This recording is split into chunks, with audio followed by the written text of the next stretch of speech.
All right, so this is a story, Brer, Tiger, and the Big Wind. And I have this book in my office at work, which doesn't help me now that I'm here at home. So I'm going to try to tell it the best that I can from my memory. I found pieces of it online that I can kind of pull together, so I'm going to sort of look on my computer as well. Um, what you're what you're thinking about here is slaves would tell stories all the time while they were in the fields, in the cabin in the evenings, um, and like songs, oftentimes they had meanings. Slave owners weren't listening, and if they were, they didn't think slaves were smart enough to have meanings in their stories. And so, what you're thinking about when you hear this story is those themes of justice and deliverance that we talked about that you can see in the songs as well. So, in the olden days, all the creatures used to plow in the fields and work in the crops the same as people did. And when the rains came, the crops were good. But one year, there was no rain that came. Famine in the land. The springs were all dried up. The sun boiled down like a red ball of fire. Creeks and ditches were all dried up. All the fruit on the trees had shriveled.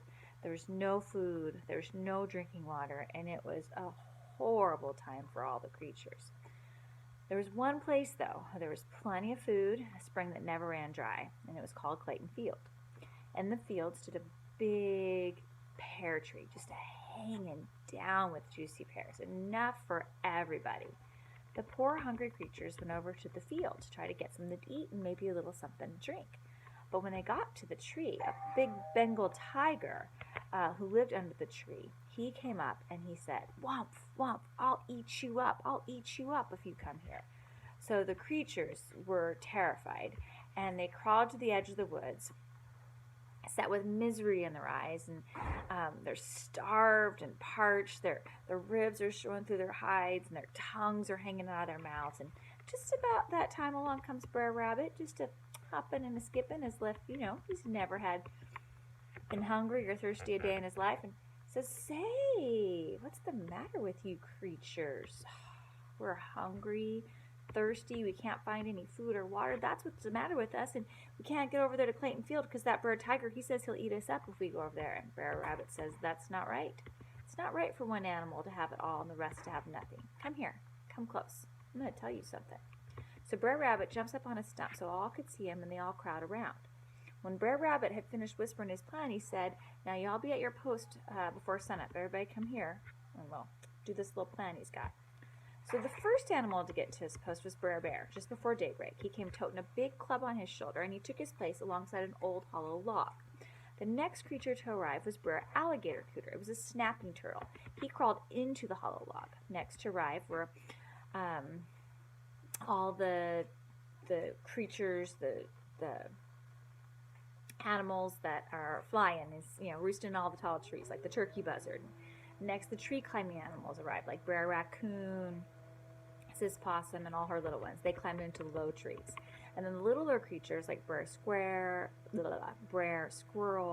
Brer Muskrat, Brer Otter, they climbed into the smaller parts of the trees. Pretty soon, the sun was about half an hour high. Along came Brer Rabbit, just down the road, long grass rope tied around him. He was singing, oh Lord, there's a big wind that's coming through those trees, and it's going to blow all the creatures off the earth." And about that time when he was singing his song, a powerful noise broke out in the woods, and there was Brer beating on the hollow log with all his might, bicka-bam, bicka-bam, bicka-bam, bam, bam. And inside the log, Brer Cooter was a-jumping, bicka-boom, bicka-boom, bicka-boom, boom, boom. Brer Turkey Buzzard, Brer Eagle, Brer Chicken Hawk, they were flapping and wings and shaking the trees. The leaves were flying, the trees were bending. Brer Raccoon, Sis Possum, they're stirring up the low trees. The littler creatures were shaking all the bushes, and on the ground amongst leaves, even the teeny weeny tiny creatures, they were scrambling around, and it sounded like a cyclone was coming through those woods. All this racket so early in the morning woke Brer Tiger out of his sound sleep. "What's going on out there?" he hollered. "What's going on?" The creatures were too scared to say anything till Brer Rabbit just walked over to Brer Tiger, and Brer Tiger saw Brer Rabbit, and he said, "Tie me, sir, please tie me." Now all this time, Brer Rabbit just kept a-hollering. There's a great big cyclone coming through those woods, and it's going to blow all the creatures off the face of the earth. And the animals just kept making their noise, and they kept hollering. Tie me, Brer Rabbit, tie me.